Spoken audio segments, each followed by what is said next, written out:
Russ. We've checked. We've had our list and we've checked it twice. And I know I've been naughty, and everybody else has been nice. Now, okay. We'll start with a pre-show. I'm not sure what Russ is bringing up here, but go ahead, Russ. Well, there's a weird thing going on. I think I've never seen it before. The Mets are selling Buck Showalter's jersey, and I saw one guy on Twitter bought one. I've never seen anybody at Citi Field with a manager's jersey on. I've never thought about buying one. I'm sure, Mike, you don't own a Miller Huggins. That'd be cool. That you have to admit that would be cool. That would probably be Miller cool. Huggins would be very cool. But I'm just saying. Numbers. Well, Miller Huggins, but I don't think Miller Huggins didn't have a number. It was just a blank jersey. No, but yeah, that's true. That's a good point. So, Jan, I've never seen this before. Is this new? It's got to be new. I mean, again, unfortunately, as you know, I have a bunch of jerseys. Most of them I can probably get rid of. Let's see. I have a Michael Conforto Futures Game jersey. I have an Ahmad Rosario also Futures Game, which is the Padres when they went to the brown and the yellow jerseys. I have a Noah Syndergaard one when they played at Citi Field. Wow. Yeah, but that one I'd hold on to. I obviously have a DeGrom. I have a Harvey. I do have an 86 Strawberry. And I have a David Wright first-year black 2004 with the 40-year anniversary patch at State Stadium. However, I have never seen anyone in any game I've ever been to wear a manager's jersey. But again, they're hyping Buck as the guy who is going to lead them to the promised land. I mean, Funky in the chat said Billy Martin. Thing is, if you wore Billy Martin, which was number 1, Rizzuto. No, Rizzuto was 6. 6. That's right. No, Rizzuto was 10. Rizzuto was 10. 10, yeah. Corey was 6. But no. Billy Martin, you'd get Bobby Richardson and a few others thrown into the mix. So you could say it's a Billy Martin when it's actually a Bobby Richardson. But anyway, so and I don't think they ever sold Bobby Valentine jerseys when he was managing the team. No. I mean, back in the day, I was excited for Davey Johnson. Maybe I would have bought one because he was a former player and he was a good player. Maybe. So with the Bobby Valentine jersey, would they sell the fake mustache too? They'd have to. Like, it'd have to go with the glasses. Oh my God! Still a classic scene. Still a classic scene. Really, the best scene ever. Like, that's nobody could top that. No, and I watched that game live. I remember when it was happening. I was cracking up. It was on Channel 9 at either Channel 9 or Sports Channel America. WR. I think it was on 9. WR. Yep. Yeah. And that was when he was the Mets manager, not when he was with the Red Sox. Mets manager. Yeah. All right. That's it. That's all I got. Yeah, I was gonna say any Christmas. Wait, but hold on. With Major League Baseball, I guess technically you can use his likeness these days because he's not a player, right? Everybody else is just grade on the MLB website these days. Any Christmas Eve traditions for either of you? Chinese food. No, that'll be tomorrow, Christmas Day, if I do it. Chinese food. It came out of because years ago, obviously, no restaurants were open on Christmas Eve and all the Jews. It became a tradition for whatever reason for Chinese food and a movie. It seems to become like the tradition. This year, obviously, it's the Sabbath. Can't go to the movies, but we are actually having Chinese food tonight as part of Sabbath dinner. Yeah, we're going. I'm going to go see Spider-Man, so we'll see how that goes. Yeah, and I won't give any spoilers, Russ. Now, do you go to midnight mass or anything, Mike, at all, or no? No, I'm not that religious. I mean, like my niece and her kids probably will do something, but no, not me. My religion is usually Chinese food. This year I think we're mixing in pizza. I had Chinese food last year, so I'm gonna get a nice, not a whole pie, but a half a pie from a local establishment, and that's about it. And then save my appetite for the bevy, a typical Italian like overkill when it comes to Christmas dinner. It's like ham and lasagna and mashed potato. Have you taken the door off the hinges so you can make your way through when you're done tomorrow? Yeah. All right, let's get the show started. Let's go. There we go. Hello, Hockey World. Today is Friday, December 24th, 2021, Christmas Eve. I'm Jan Levine. It looks like Russ Cohn is the bah humbug of the show so far today. I'm just on a time schedule. I'm Russ Cohen from Sportsology. I'm always the bah humbug. Well, that's a given. Yeah, and I'm Michael Ligello, and this is the Hockey Buzzcast here on HockeyBuzz.com. We'll start with this because I missed the U.S.-Finland game. I just saw highlights. I saw about half of Canada-Russia.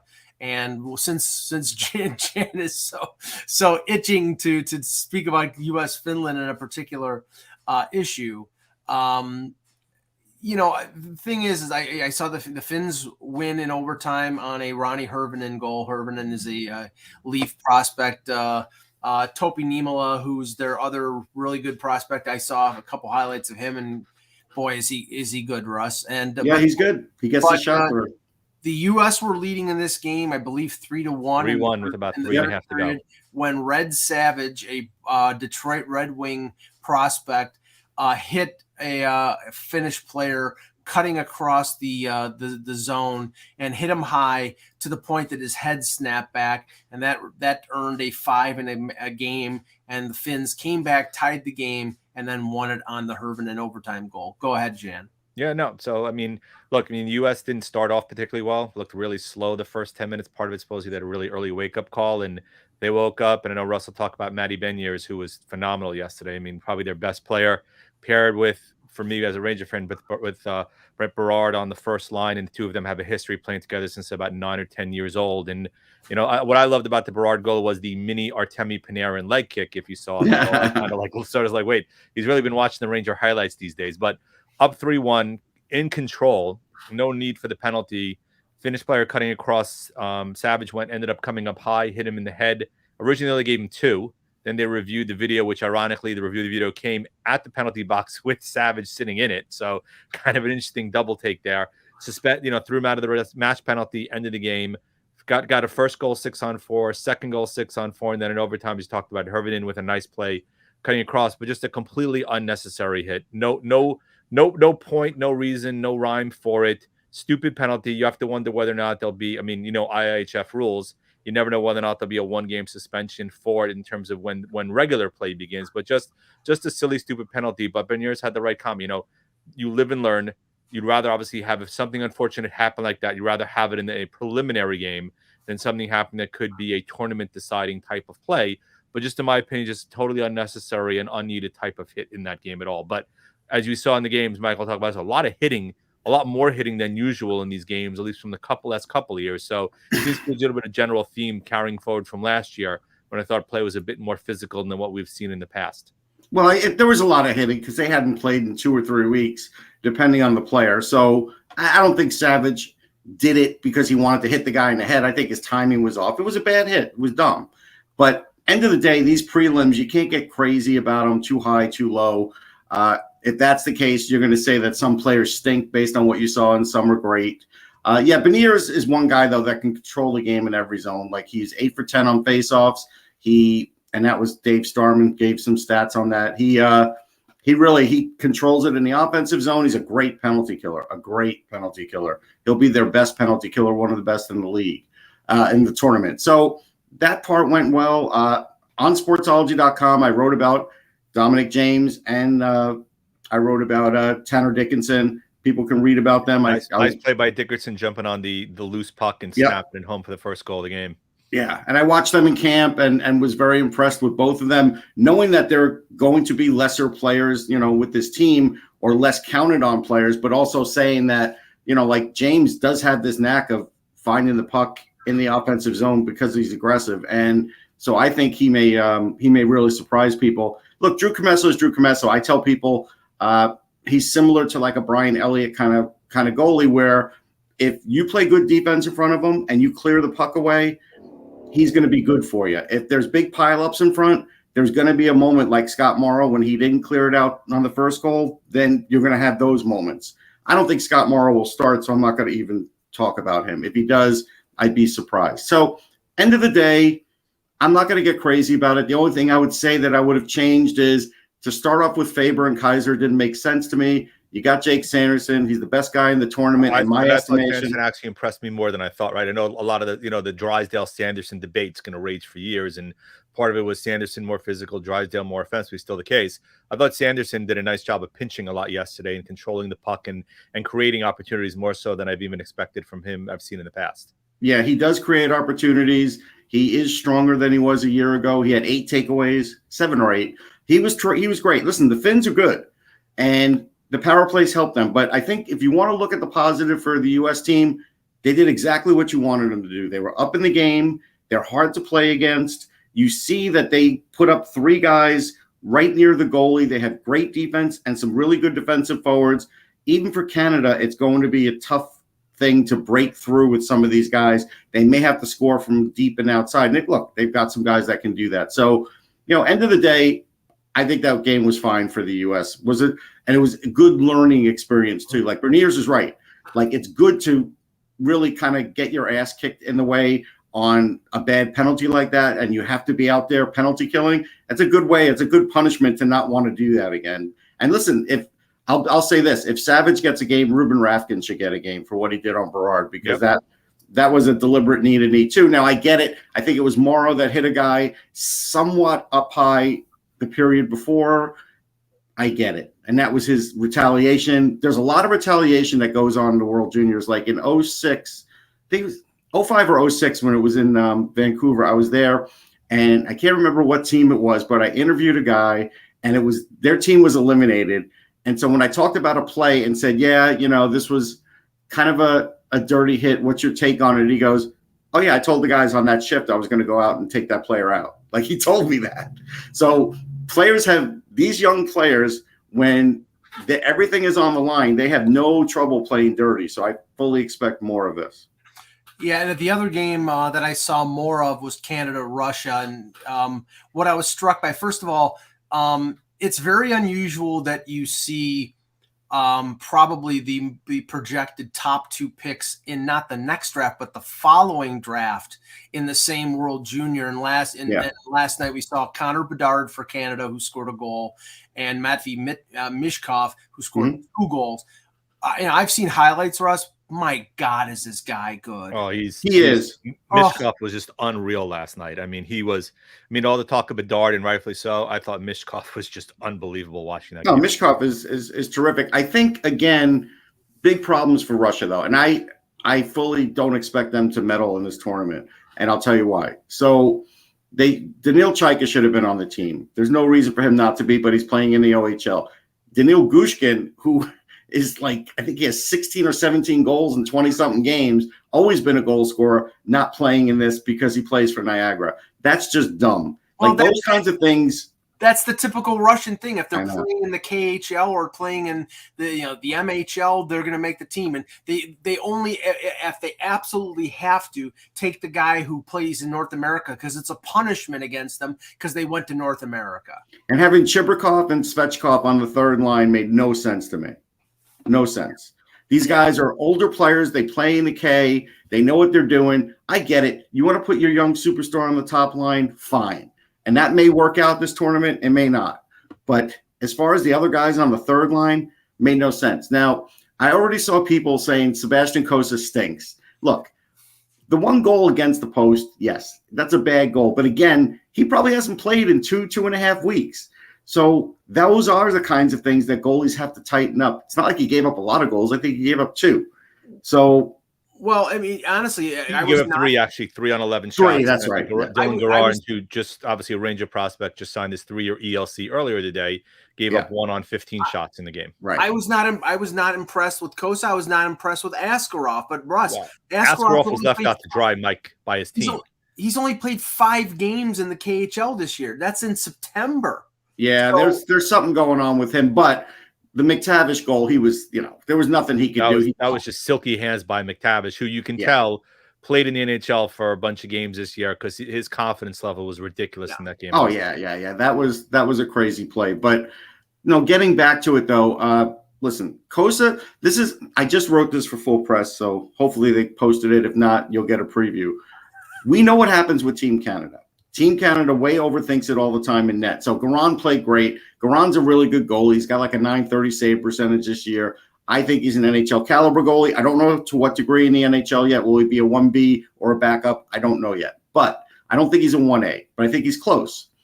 The point is, Canada so overthinks it at times in net that if Cossa were to have not the greatest start in the next game, Garand ends up being your goalie. That's just what they do. And then maybe comes back like they brought Carter Hart back that year after they benched him. It's just you never know what they're going to do in net. And that actually will work in favor for the U.S. if that starts to happen, because usually when that starts to happen is when things start to go a little bit south for them. And the U.S. is not going to, Silverstein's a decent goalie. I've seen him in a couple of times, not a lot. He's got some ability, but Comesso's their guy. It's him. It's basically ride or die with Comesso. So at the end of the day, that is a little bit of an advantage for the U.S. Well, the only thing is, I think the U.S. goalies, none of them played in the World Juniors last year, if I remember correctly. If I heard correctly, right? I don't know if Comesso played last year. I think he did. I know for Team Canada, right? Obviously, the Gerard, I think, was on the team, but Costa was not. Right, so Costa was not. Which could give him the thing that I was impressed of more so the Bedard goal and the McTavish goal was especially Bedard's was the ability to have patience in front when he had. I mean, it was wide open, right? But yeah, it was a wide open shot. But a lot of guys would rush it there, right? He had the internal clock of knowing how much time he had. Same McTavish when he ducked around Askarov and ducked it in the short side. Same thing, the ability to use the time and space he had without rushing the time and space that he had and putting just something on net by being able to deke the goalie. So the internal clock he had was kind of impressive also, I thought. Yeah, couple other things. Yeah, McTavish is the best center in the tournament. I think Beniers is the second best, but McTavish is definitely the best. I could say that without hesitation. Like Tony's asking about his stars guys. I didn't notice Stankoven. Bork looked good. Bork looks fast. He always good with the puck. Maverick Bork always looks good to me. So that's not an issue either. The issue though that Canada could have is if they're in a tight game, it's not like they have dynamic offensive defensemen. They should have brought Brandt Clark. Like you could see that if a game is tight, he could be a game breaker for you just on one trip up the ice. They don't really have anybody like that now on the blue line. I could be selfish and say Brennan Oathman would have made this team and been a nice addition also. He wasn't going to make it, though. Because he's 18, because he's young. I mean, they wanted it's not just that. He needs to work on his game, too. I did see him this summer against the Flyers rookies, and he was good in that game, but he could be better offensively in the sense that a little more decisive. He is getting more physical, but he does need to get a little stronger.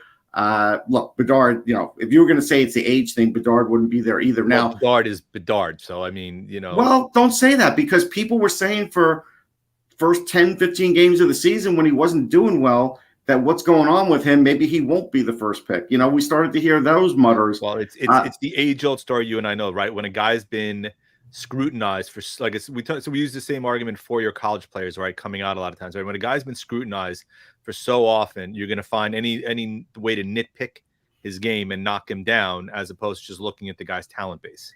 But the other problem that Canada is making with him is they made him the 13th forward. And it's like, can they please stop this whole, if we have a young superstar, we've kind of almost have to make him work twice as hard to get in the lineup. They did it with Cale Makar. Makar was used as like an extra defenseman. Then he was like on the third pairing for a while. He had to work his way up and eventually won gold. But my God, they did that to him too. Team North America, if you remember, Team North America in 2016, who was the 13th forward? Austin Matthews. Yeah, and then he became a first liner by game 3. Thank you. Exactly. Right, so the interesting part, somebody wrote in the chat, right? You look at McTavish. I mean, Anaheim with Zegras, McTavish, Terry, Milano. I mean, that's a team that if these guys do coalesce, like a lot of them will, that's a team that's awfully dangerous. You had another maybe blue liner or two. Martin Madden's done a great job there for years. And that's a ridiculously talented team. So you can forget them trading John Gibson because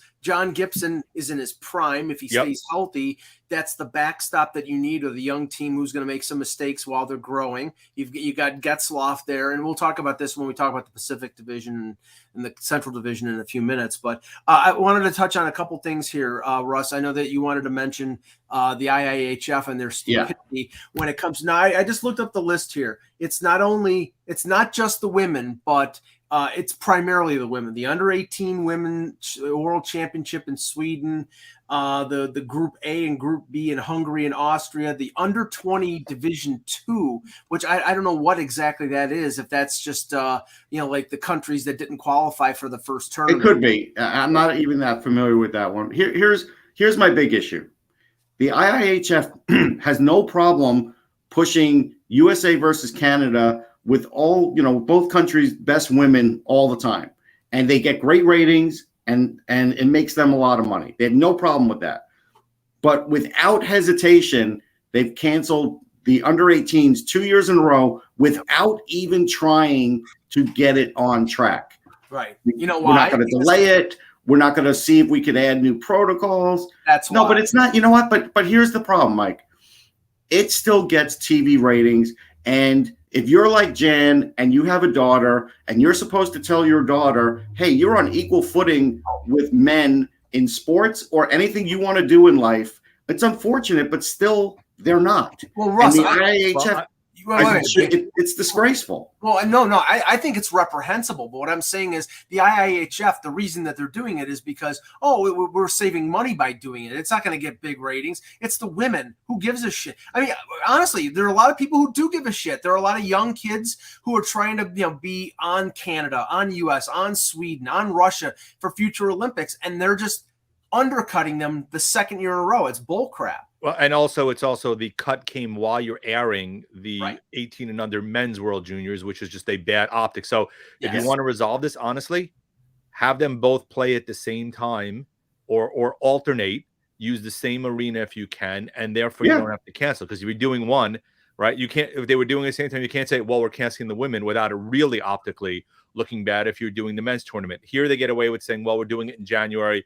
We're expecting cases to spike. We're canceling everything. Yeah, but the larger impact is to women, and you're trying to grow the game. I mean, look, Upper Deck just signed a contract with them to produce women's cards for the first time officially in a while, right? The game in itself has grown.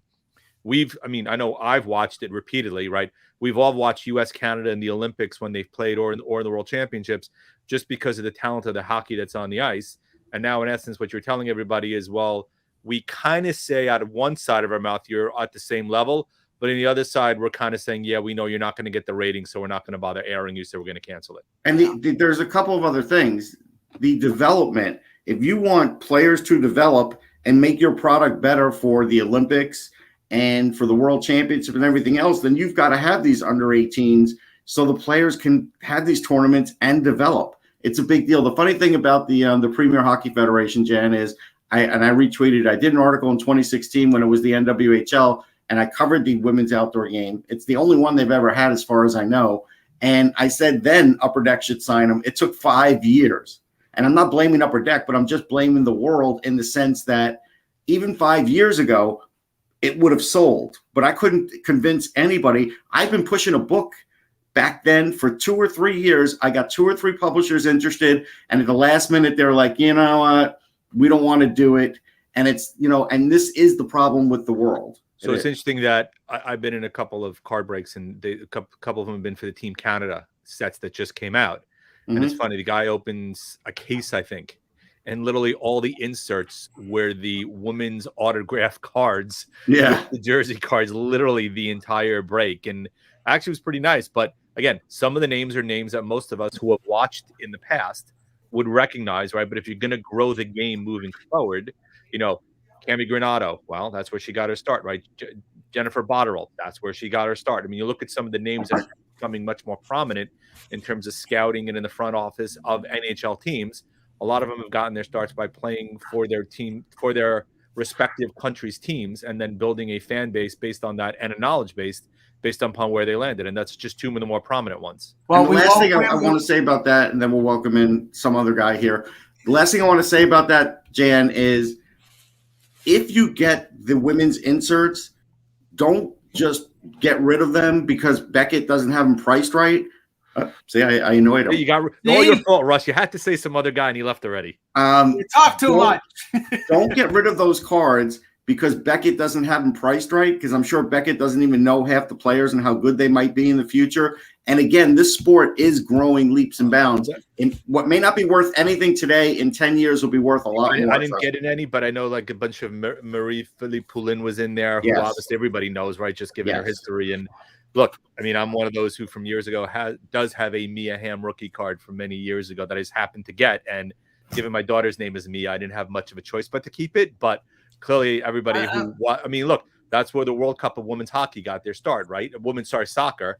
Everybody knew it. Now it's become clearly all the names that everybody's aware of got their start because in the mid 90s, that's when the sport started to grow, at least in soccer. I'm sure Nomar Garcia Parra has a Mia Hamm rookie. Okay, so we welcome to the show the Hockey Buzz alumnus Pete Tessier, live from, I'm sure, balmy Winnipeg. I got the winter jacket on in the house. I mean, I just came running in the door. I haven't even taken it off. It is balmy. It's -7 today. It's totally warm. Oh my goodness! Having a heat wave. Actually, okay. Well, let's start with this. There's a couple items before we talk about some of the teams in the Central and the Pacific. Ken Campbell in his Substack, which is very good. I recommend people subscribe to it. Speculates, Russ, that Owen Power, Kent Johnson, a couple other players. Let's see, who was it? Matthew Savoy from University of Denver may be invited by Hockey Canada to participate in the Olympics in Beijing. Oh, they'll be invited. Will they? The question is will the University of Denver, will Michigan release them to Canada? Will they release Sanderson or Berniers or Brock Faber or Brendan Brisson? I mean, Michigan would be down 5 players, conceivably. And if something were to happen there and they got stuck there, their season would essentially be over. Their national championship hopes would be over. It's going to be a tough decision. I can't tell you which way it's going to go because Kevin says definitely some players will go, and I agree with that. But again, Michigan didn't let Owen Power go anywhere last year either. So it depends on his grades. There's a lot of other things that come into it because they actually care in Michigan. I mean, okay, Pete, for the example of Winnipeg, Cole Perfetti is playing for Canada in the World Juniors. Do you think that Kevin Cheveldayoff will say, "Oh yeah, sure, you can go to Beijing"? I don't know if the NHL teams will let their players go. I don't think they will, but I think the variable in that is, what does the interim head coach of Dave Lowry think about that? And I think Paul Maurice had a very different view of how he used call-ups. He would bring people up just to have around and never let these young guys skate. And I think if Dave Lowry has a different approach to things, they may say, you can go, and then they'll turn around and say, no, you can't because it's just not safe. Right. And I think that's the end of the day is these GMs, they will look at things and say, in theory, you could go, but no, you're not going to go because this is just dumb. Yeah, remember that's really what it's going to come down to. I think there's a lot of reasons to let him go, but they won't let him go because it's dumb, not because he needs to be with the team, but because it's a dumb risk decision. Well, and remember a young prospect like Marco Rossi had adverse COVID reaction last year, and that basically ruined his season. After everything that's happened the last 21 months, development is a key with these players. And yes, they would benefit from going to Beijing, but they'd also, if they get positive and get stuck there for 5 weeks, good luck. Yeah, exactly. And given other things, here's the other aspect of COVID that we don't talk about enough in the risk analysis of it. And this is putting on my insurance brain and everything. My son had an early symptoms of COVID. He now has the fallout of what Aaron Rodgers thought he had, is problems with his toes. He has COVID toes. He's now on very expensive drugs, maybe for the rest of his life, to deal with this. And it's a circulation problem. Who knows what, if you take that risk with young professional athletes, they may be the fittest people on earth, Olympic athletes and stuff, Olympic caliber athletes. But it doesn't mean that the ramifications long-term can be things that are good for them. They may not end up on a ventilator in a hospital, but there are other things that could happen. And that, you're taking a risk with your career, your future earnings, and your life. Right. It just no question. But Peter, the argument is, well, these guys are in great health. Nothing will happen to them. And this is a mild strain. Don't worry about it, Peter. You're worried too much. Again, I think one of the big issues have been, Pete, you probably know better than me, is myocarditis has been one of those. Been kind of one. We've had a couple of athletes that unfortunately have had it. Eduardo Rodriguez from the Red Sox. Now, right. And look how much he missed, right? And look how, granted. Stalock's still out with that. Signed a big contract after the year, but that's one of those that doesn't get diagnosed immediately, right? And that's one that if you're talking long-term impact, depending on when it's caught, that's one of those that clearly could have a long-term impact and could be career Absolutely. And hockey players seem to have a much more seem to have heart issues pop up much more in hockey players than we see in other sports. Like, how many hockey players in the last dozen years have come through and had heart issues? Some have even died on the bench, right? Like, yeah, that was recent. Yeah, it was recent, right? Like, there's a lot of them, and I don't know. I mean, I'm not saying there's a correlation here between playing hockey, being an athlete, and heart conditions, but it just seems that's an issue with myocarditis. I wouldn't take the risk, right? But the point is, then was before a lot of athletes were vaxxed. Right now, you would hope they're vaccine. You would hope most of them, if not all of them, are hopefully getting the booster shot, right? Which that will mitigate. There's really no talk of that, Jan. We have no idea what's going on because the Islanders made it very clear that they've offered it to everybody and not everybody took it. Right. And see the thing, and the question is what, and sort of morphing to other things of the NHL. It's a question of whether the NHL will consider somebody who is double vaxxed actually vaccinated, whether they're going to say, well, if you don't have the booster, you're not vaccinated. And that, like everybody, that's the distinction now. With some people, with some athletes, it's like, okay, I'm getting the 2 shots and that's it. Okay, well, that might not be good enough now. You may have to keep going. And some players who finally like succumbed and said, okay, I'll take the 2 shots, but I'm not going any further than that. That they may end up being the next level of Tyler Bertuzzi, where they're not going to go any further. So, I mean, who knows? Now, reactions to what's going on. The league shut down a little early on the 22nd. They're scheduled to come back on the 27th. 14 games are scheduled. The question is how many of those will actually come to be. Elliot Friedman on a recent podcast indicated that the league is possibly going to reintroduce taxi squads, maybe introduce some sort of cap exemptions because, trying to avoid situations like St. Louis had where they couldn't call up Perunovic, or other teams where they ended up having to play less than 18 skaters. So, I mean, I think the NHL really has to sort of adjust on the fly here, Jan. And one other thing that they're talking. Well, Jan blanked out. Jan just said, "Sorry, Mike." Sorry, guys. My daughter walked in and asked the question again. Okay. She just had her speaking of boosters, we both just had ours. So she goes, "I'm feeling the effects. I'm going to take a nap for an hour. Wake me up." So smart, sorry. Very, very smart. But the thing is, it's like, okay, I think that this is necessary for the league in terms of, you have to have a third goaltender there. You have to have extra players. The teams haven't wanted to do this because this is money outside of the system, as you would call it, but it's a necessity. And I think it has to happen. Absolutely. I mean, it's interesting because the one piece of puzzle I thought was very interesting, I think in the 32 thoughts he had, was that the AHL may be operating from a different rule set in terms of how they manage this compared to the NHL, which you think about on the face of it goes, why would you have leagues that are interrelated acting differently, right? But having a taxi squad just makes a ton of sense. Having a figuration for cap restructuring in terms of allowing some flexibility makes sense. Clearly, the schedule maker is going to have a nightmare now trying to figure out, right? Because the problem is arenas that may have been booked for those 3 weeks. Now you got to find that if you have some open spots, right. You want to bake in a bye week. But the other factor is you've had some teams only miss 2 games, or you've had other teams miss 5 games, and you can't have certain teams just sitting fallow for days on end while other teams may be playing 3 games in 4 nights. So part of that is going to be the balance act also you need to figure out here. One solution I heard as a possible, Peter, is not like, okay, say, for example, Toronto. They have 4 games that they've missed. 3 on the road against Calgary, Vancouver, and Seattle, and 1 game at home against St. Louis.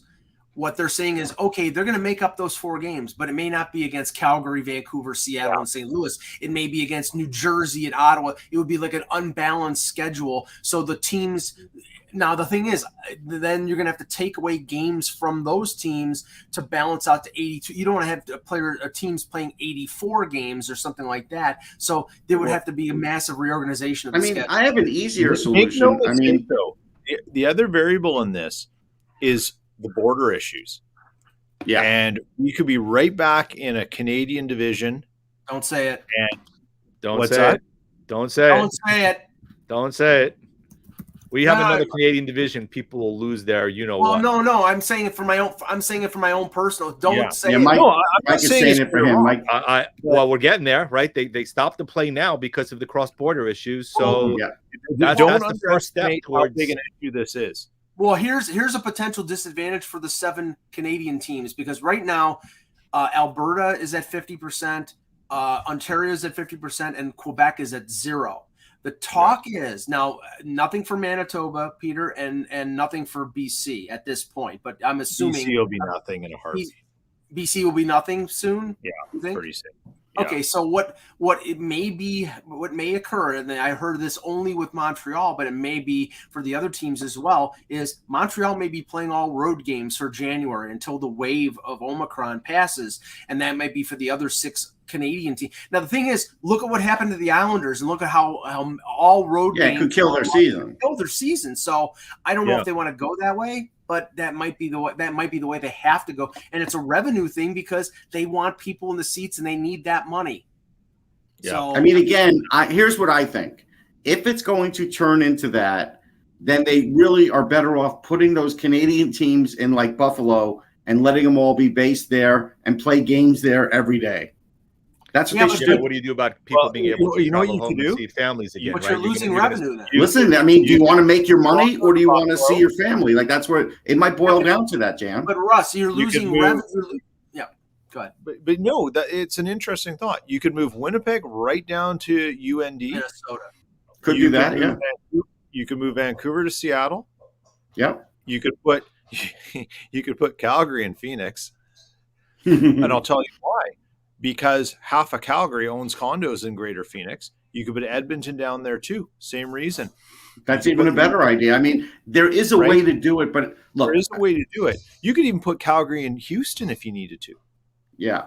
Oh, yeah. Start that argument to make sure somebody moving down the there. The only thing I worry about, though, I mean, Mike, honestly, even if the season doesn't start on time again, there's not enough time for the NHL to all of a sudden implement these other things they're talking about. No. Like the taxi squad costs more money too. Clearly the owners don't want to do it because it costs them more money. So I doubt we're going to see the taxi squad. Well, but they may have to. Russ. But again, if you think about it, so teams that are in playoff contention will probably be more likely to do it because if you're going to miss the playoffs by a game because of absences, and it was going to cost you your playoff revenue, you offset that against what your taxi squad costs you.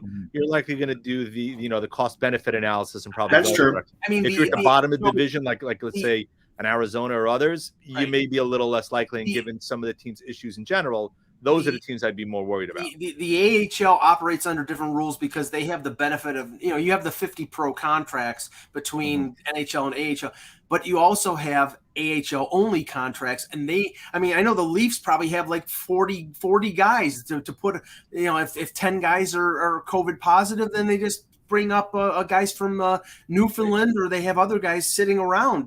That's the benefit of the AHL, but the NHL doesn't. I mean, Jeff Marek can skate. Bring him up. Yeah. Well, here's another way of looking at it.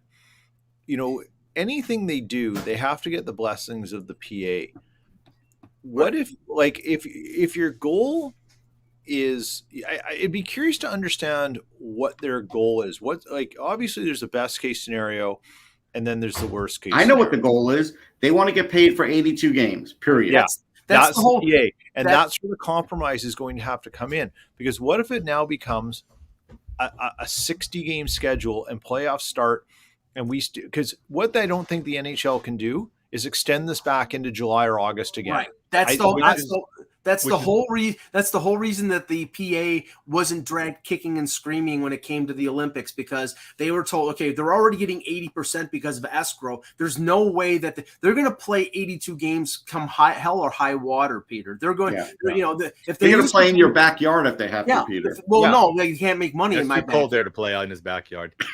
No, they can play in X backyard as long as the Fox can run on the ice. You got to remember that escrow is going to come back to them because 2 years. The revenues are going to go. Wait, the revenues got to stay up, Peter. If the revenues they have to stay up, but they're not. $5.2 billion was based upon arenas are running at 90% attendance based on 2 years ago. Like, it's going to come crashing down. And the escrow, I agree with him that. But listen, Escrow is like escrow in anything you do in life. If you are expecting to get all that back, you're doing it wrong. You're not years, though, Russ. I know. They said about $440 million plus over the next 2 years get you back to the. But like Peter said, there's other things that are going on in the world. Nobody expected this to go on. Well, what if there's something else that goes on? But here's the bottom line: the payback, at least based on what they talked about at the Board of Governors meeting, the payback of what the players owed to the owners in terms of. I think in terms of hockey-related revenue would be paid back, I think, after the 23-24 season. That was what they projected 2 years. Right, 2 years. So, but if they play 60 games, if they play in half-empty or full-empty buildings, that's going to push it forward. The powers that be in this league are going to say, no friggin' way. Like a team like Vancouver, they want to pay Elias Pettersson. They want to lock him up on a long-term deal. They can't afford it on their cap if the cap doesn't go up in a few years. But right, and that's in the 2 years. The expectation was if you pay off the full escrow, which is when you can raise the cap, you'll see a substantive spike in the 2 years, which is another reason why I keep thinking we're going to see a World Cup of hockey solely because of the potential. Oh, we'll see that. That's coming. Right, that's coming, and it wouldn't be surprised if it comes after. How much money are they really going to make on a World Cup? They made it. They made some money on it last time. Out like crazy with some of the guys who were there. I hope so. But Jan, what do you call a spike? I don't know if the cap is going to spike as much as you think. They're saying as much as $8 million billion and get the revenue back. My viewpoint is you're seeing $1 million. You're going to probably see a $5-6 million spike. Okay, that's doable. 8, Mike? I don't know. I think 5 or 6 million is doable, which is a material difference when you're trying to build. Look, we talked about us, right? Rangers signed Chris Kreider to a 7-year deal. Do you think if they would have known that anything was feasible based upon their cap constraints, they would have done that contract knowing they had to? Yes, they still would have done that. I don't know if they would have signed him at that amount because he would have not gotten that amount in the open market. What I was saying was it's 81.5 right now. It's going to be 82.5 next year unless some disasters happen. It's going to be 83.5 the following year, and then that's where the spike is. I'm saying it's going to be 9 million from what it is right now. It's going to probably be 90 million. And here's the other, and Funky brings up a good point. The point that we're sort of all still overlooking, and I think this is why Peter also said he doesn't know how much it'll go up. There's a point where fans can't afford it anymore either. Right. Not everybody's working.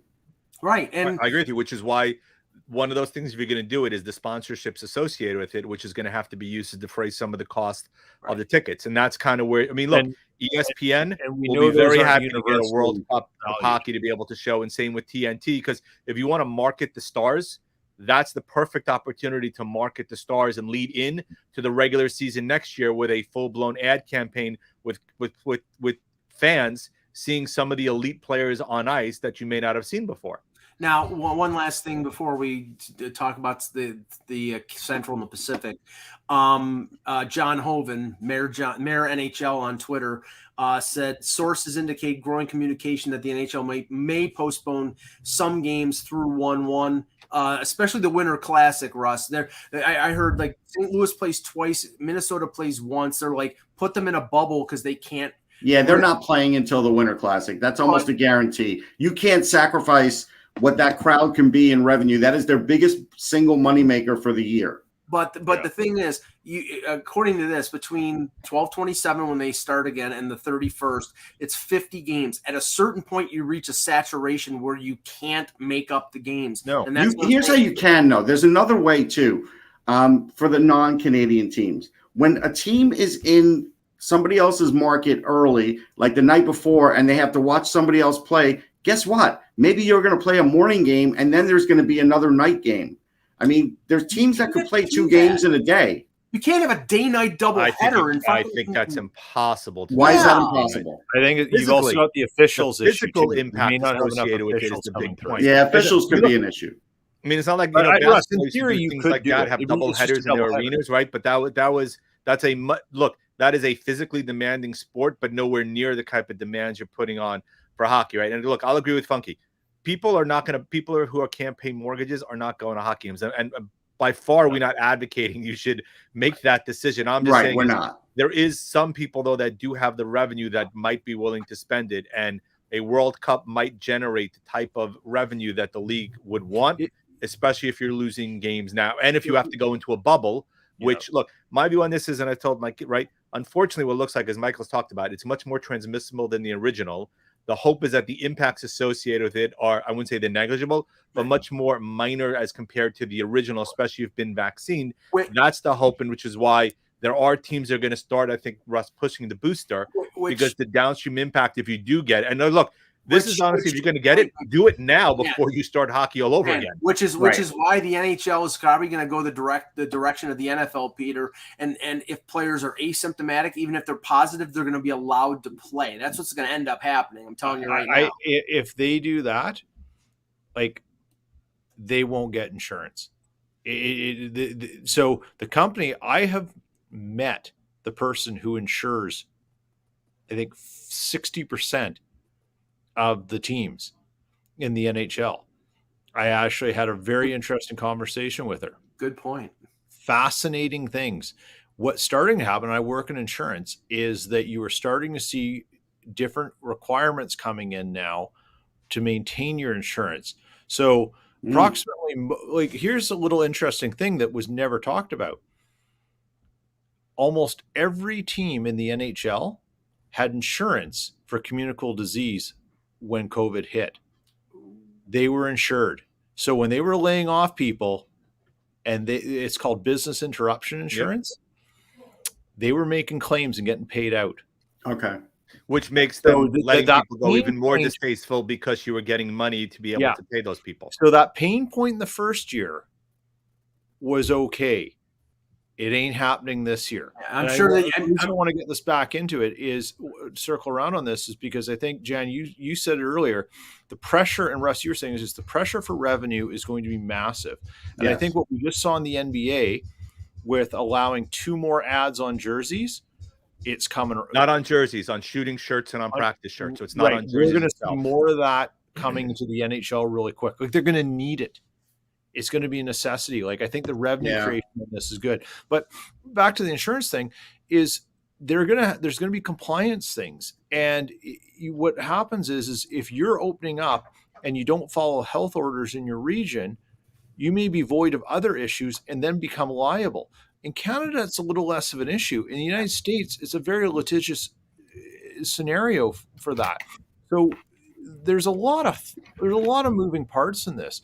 I think the one thing that the NHL has consistently done is find solutions to things that we maybe didn't think they were capable of finding. We may not like the solutions, but they found solutions.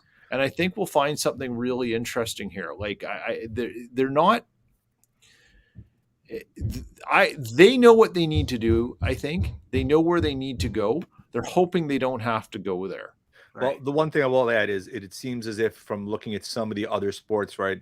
So if you look at football and you look at baseball and you compare the relationship between the league and the Players Association, the NHL, in terms of the NHL and the NHLPA, seem to be on a much more level setting footed between the two of them, especially compared to other leagues, right? I think a lot of that came about because of the pandemic and the relationship that Bettman and the PA have together right now compared to where they were in the past, where they seem to be a bit more symbiotic in terms of their viewpoints on a lot of these things. Granted, look, I think the players clearly wanted to play in the Olympics, right? The ability to wear your country's colors is something that can't be diminished, which is why I said if you do a World Cup, you're likely not going to have an under 21 team. You're going to have the teams from those individual countries made up of the rosters, and it won't be the same unless the Olympics gets pushed back. I think the key determinant there is whether or not they push back Olympic hockey or whatever the Olympics in general by a year. That may drive whether or not we have a World Cup or not. Okay, just touching on a couple things here. We're going to sort of fast forward through the sort of division look here. And since we have Peter on, we wanted to get him on when the Paul Maurice resignation occurred, but we need to sort of touch on that right now.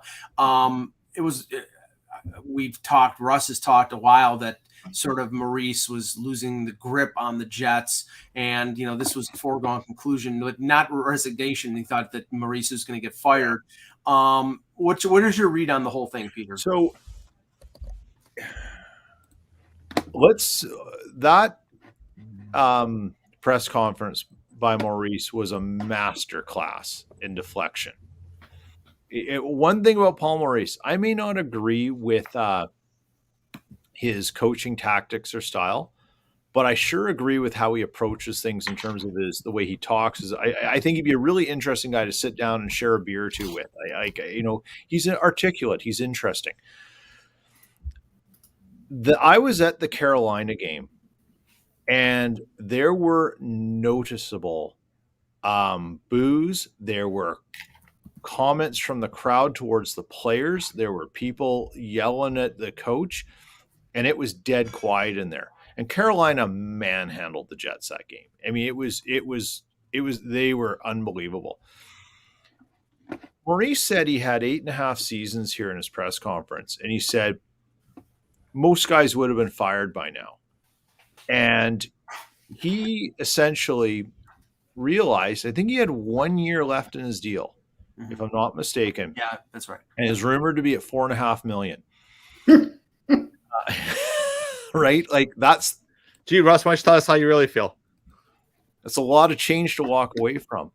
But he had said to people in the off season that he was growing tired because he COVID was wearing on him. All the stuff that comes around with this is wearing on him. And he said, he told people in the Jets that, look, if it goes back to no one there, we're in a bubble. I don't know if I want to do this. It's too hard to manage players. I just don't know if I have the energy for it. And that was the underlying thing. And I think, what it realized was he wasn't the same anymore. And he was getting angry a lot, apparently.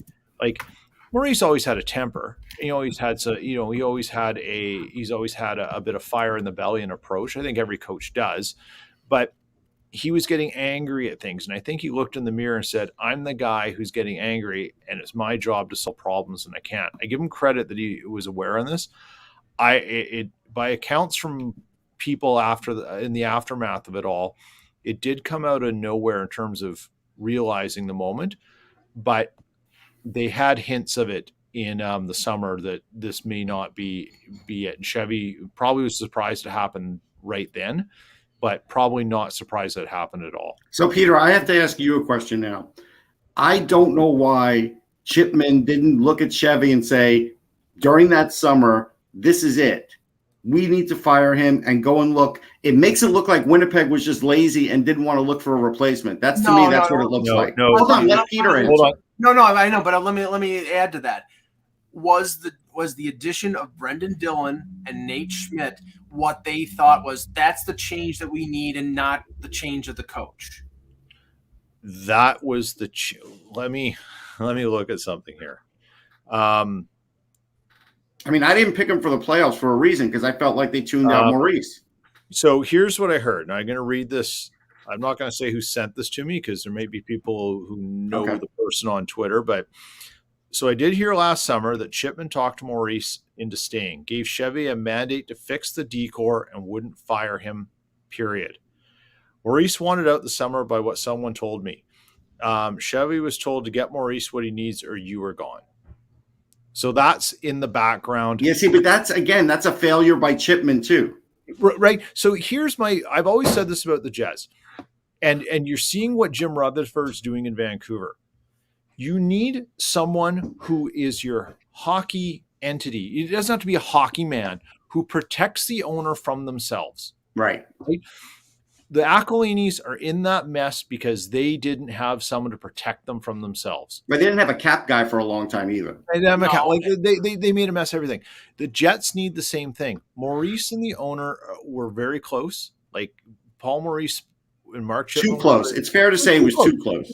You can't do that. You shouldn't do it. You need boundaries. So they were too close. They literally, and Chevy and Maurice, Mark Chipman basically put his entire reputation on the line when he had that press conference. So he's in for a penny. He's in for everything now. He's all in this whole thing with Chevy and the whole thing. So he had to do something. And I wouldn't be surprised if he went back and talked to Maurice and said, something's not working here. I need you to do me a solid. And nudge, wink. Fall on your sword. Fall on your sword. we'll make it up to you on the other side. I don't think he'll do it. I don't think he'll do it. Look, because I saw what COVID did to Alain Vigneault and the way he coaches and everything else, and it definitely affected him. It's not affecting a lot of coaches, but it affected him. And if it affected Maurice, he's not going to want to come back. Yeah. The other thing too, Peter, one other thing. So it seems like Maurice, when Blake Wheeler left, that was like the last voice that was pro Maurice. And then after that, he saw the writing on the walls. I think you're bang on. And I don't think enough people have talked about that, because Wheeler's been very public in his admiration and respect for Maurice. And those two are cut from the same cloth. And I've had a media member here who spent a lot of the time away from the cameras in that room, in that group, say, Wheeler and Byfuglien were friends, but it wasn't like Wheeler and Ladd or it wasn't like Byfuglien and Ladd and other guys, right? And Wheeler, and he said, you've got, when Byfuglien was there, you got his group here, and you got Wheeler in a much smaller group over there. Right. And when you lose Wheeler in there and stuff, it changes everything. Absolutely. Now, Wheeler could haul those guys in. I mean, up the boards and out is, hey, when Wheeler could skate, he loved it. Right. Now, just to finish this off, and then we'll talk about the Pacific on Monday when we come back. Because, right now the Central, Winnipeg is easily the most intriguing of the 8 teams right now, because I think they've underachieved, and but they're still within range, Peter, that they could catch. I don't know. I'm still not convinced about Nashville. I think St. Louis is a good team. Colorado is underachieved, but it's because because of injury and a few other things. And Minnesota has been just incredible. Yeah. But the race overall in the West, Edmonton's in 8th place. I'm sorry. I wasn't 100% serious about the fact I think Edmonton's going to miss the playoffs. They could miss the playoffs. They really could miss the playoffs. And at one point, weren't they second in the league or first overall? Yes. Well, that's when Mikko Koskinen was really standing on his head after stepping into the He's come back to earth a little bit. And Jan, you know that. A little bit? Did you just say a little bit? You could have Mike Smith in net, so you know what? Yeah. Jan, then he woke up one day and realized he's Mikko Koskinen. Yeah. Jan, you know that show too well. Yeah, a little bit. Just a bit. So the thing with Edmonton, I think, is they're going to have a very difficult decision to make based on what the NHL does in terms of season, games, and stuff. Because in theory, they need to go all in right now. They need to pluck a goaltender from somewhere, and they need to probably shore up bottom 6, and they need to spend a first round pick or two. And do it now while Draisaitl, McDavid, and Hyman are just wreaking havoc, right?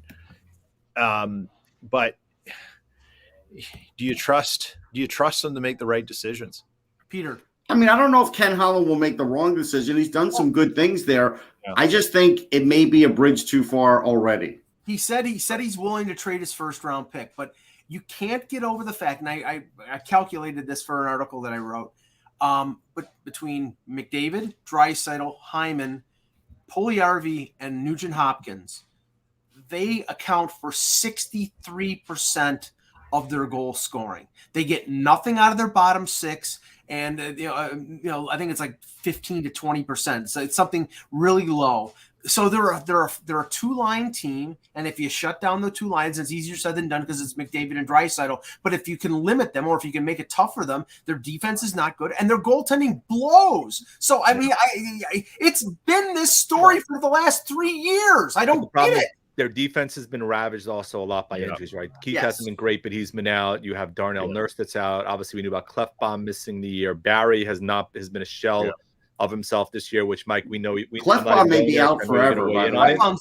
But again, if you talk about it, the trade deadline, what's the easiest thing to get at the trade deadline is bottom 6 guys, right? They're a dime a dozen to try to add those guys, right? If you put the top 6, and look, Kelly Yamamoto hasn't particularly great. Zach Kassian has moved up and down the lineup, but if you can add bottom 6 guys to bolster your lineup down the stretch with costs being eaten without giving up your first rounder. Cassian is a brain dead moron. He doesn't belong in the NHL. He's just dumb. The goaltender is going to be hard to add. It really will. Yeah, I mean, unless the goaltender they needed to get Fleury was the guy they let go years ago was Brossoit. Yeah, Brossoit would have been good there right now. You're right. Yeah, he would have been good there. That's who they just kept him, but they didn't. Yeah. Right, they did, but they could have brought him back. Again, the big thing, Peter, we talked about it all year. They went deep with Mike Smith, and we talked about the risk of that, and now you're seeing what the risk did. But you can bring this back to Holland. He struck out on getting Markstrom when he was a free agent. I think it was Grubauer he went after, and he couldn't get him. Mm-hmm. So he struck out on that. Now he's in a position where everybody and their brother knows they need a goaltender. So what do you think Chicago will hold them up for Marc-Andre Fleury if that's the direction they go? I mean, honestly, they say this about Toronto, but I think Edmonton is the first. It happened with Eichel. He said, "Get me the hell out of here because this is a joke." How many more years can you keep saying to McDavid and Draisaitl, we'll correct this. We'll make. But it's not like they haven't made moves, Mike. I mean, it's not like they haven't made the right ones. And not doing anything. They haven't made the right ones. Yeah. Well, no, they did. They got rid of Lucic's contract. Like they did some good things when it looked like they couldn't even get Russell. Right? Huh? They replaced Lucic with Russell. No, I know, but I'm just saying they did some things to at least get to this point. The problem is the last 2 years that we've talked about a goalie, it's not like they don't know, but the problem is they just haven't been able to execute the right deal, and that is going to cost them if they can't. Hey, but if Smith comes back healthy, he could. Then why do you spend $37 or $38 million on Zach Hyman? That's the Christmas spirit, Jan. I'll say that. Why? Okay, instead of addressing your goaltending, which has been the crying need, or improving your defense, you go and don't get me wrong, Zach Hyman's a great player, but that was the third on the list of your needs was getting a winger. Yeah, but it did help. Who was out there goalie wise to get, Mike? What's that? Who are you going to get goalie wise at a reasonable rate? Well, I think you have to overpay. I think they had to trade. And I think the problem is Holland isn't as creative about how he goes about. He needs to take a page out of Vegas's book and creativity on how to make trades work. Yeah, but what has Vegas done the last 2 years? They have no first-round picks the last 4 years, Vegas, on their roster. Because they have 20 to begin with. First thing, I want to call Mike Smith the ghost of Christmas past if he comes back. But they could have gotten. Is that just coming back in general or coming back and playing well? You have to be careful here. He's supposedly coming back very soon. No, but they could have gotten Nedeljkovic. They could have. True. That is absolutely and that probably true. Would have been and enough. Again, we still don't know why Carolina made that move either. So do you think as good as Michael's favorite goalie Freddie Anderson has been, giving him up was still a head scratcher, in my opinion. Do you think Georgiev is a number one? I think he's an improvement over Koskinen. He's an improvement over Koskinen. Okay, sure. Mike. Well, no, I mean, look, if Georgiev knows he's the guy, he plays very well. He plays a lot different than when he's the backup. He can't sit as a backup and sit, a week or a week and a half and then play. No. He's much better with much more out. He's clearly better than Koskinen. Look, he's making $2.425 million this year, and it'll be an RFA, I think, with arb rights after this year. Are you willing to pay him $4 million a year?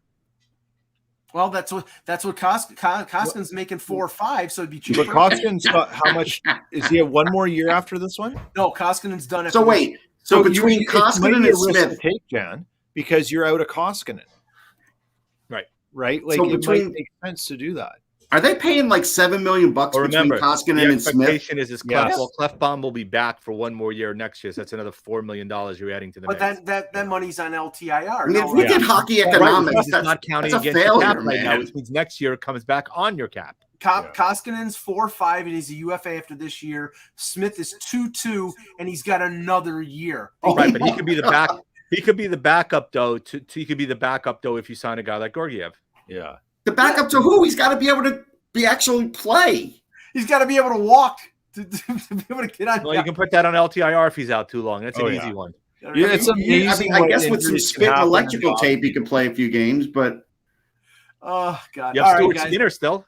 We could go for another half hour. I like Stuart Skinner, but he's not ready yet. That's all. No. He's close. All right, guys. Good show. We'll be back on Monday with another edition of the Hockey Buzzcast. We wish everybody a Merry Christmas and happy Boxing Day in Canada. Happy holidays to everybody. Yep. Yes, so happy holidays, everyone. For Pete Tessier, for Jan Levine, for Russ Cohen, I'm Michael Lagello. Thank you for watching. And remember, without the buzz, it's